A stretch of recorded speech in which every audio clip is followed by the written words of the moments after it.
What's up? Amazing. But before I give you my song of the week, I'm just curious, when did you start getting into this idea of like, I've heard you say a couple times in different interviews, you'll do a whole album in a day, right? Like you just said, I'll do an album in 5-6 hours.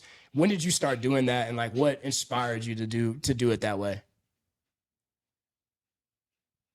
I started doing it once I found out I could. Yeah. I mean, it wasn't like an intention. Like I never was like actively trying to do it. Right. It just started happening. I had, I think the first album I did in a day was, It'll All Make Sense When It's Done. Yeah. Okay. I think it was like my 7th or 8th album. Yeah. But I was up just like one night going through beats from like 6 p.m. to probably midnight, 1 a.m. And I made all the songs and I was just like, I want to put this out. So that happened. And then how much does a piece of mind cost happen the same way? I just start catching a flow. Like I go to the studio and I just keep making joints. And I like enough joints to make a project where it was like, let's share this.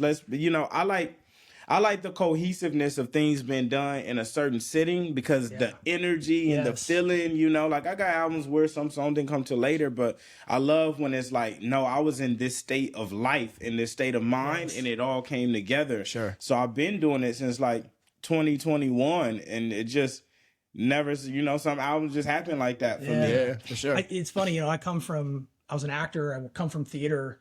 That's very like a theater mindset, right? Where it's like, we're in this creative pocket right now. You can't leave it. No, we got to do this till it's done. Like we're going to be here until we really get it right. And then we can close the chapter and move on. And last thing before we kick it to your song, because now we're going here, we're about the same age, early 30s ish.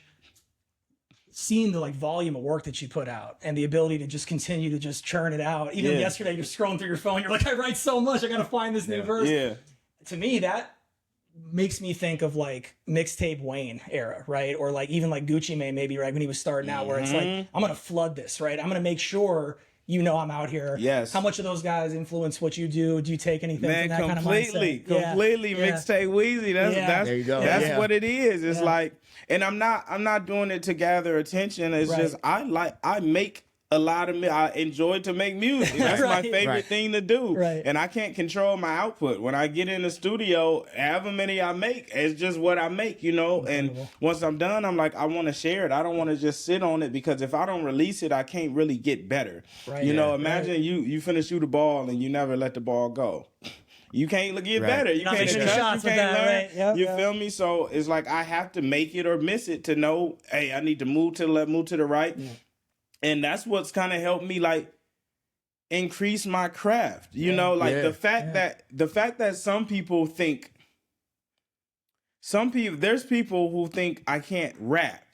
They think I just make like hyphy music and it's like light rap, but they don't understand like I can make that music so good and so simple where you can ingest it because I can rap better than almost anyone if you actually listen to my most rap. people don't know the catalog, right? They haven't really taken the deep dive. They can't even. They've only found me through what's went viral, through what makes people feel good and what makes people happy. So they don't even understand the complexity of like, oh no, this nigga is great. Like, I started going viral off freestyles. Right. You feel me? Right. I'm just now getting into a wave where my songs are going viral and my videos is going viral, but it was freestyles, Yeah. And it's crazy how the narrative changed because when you freestyling, it's like, oh, he can't make songs. Then you start making songs and it's like, oh, he can't rap. Right. There's always something. There's always a little bit of hate. For sure. There's always people are a little bit of hate. People are going to find the little bell in there They somewhere. will always. Yes. No, well, that's awesome. That's great. Well, Jordan, kick it. Let's hear your song.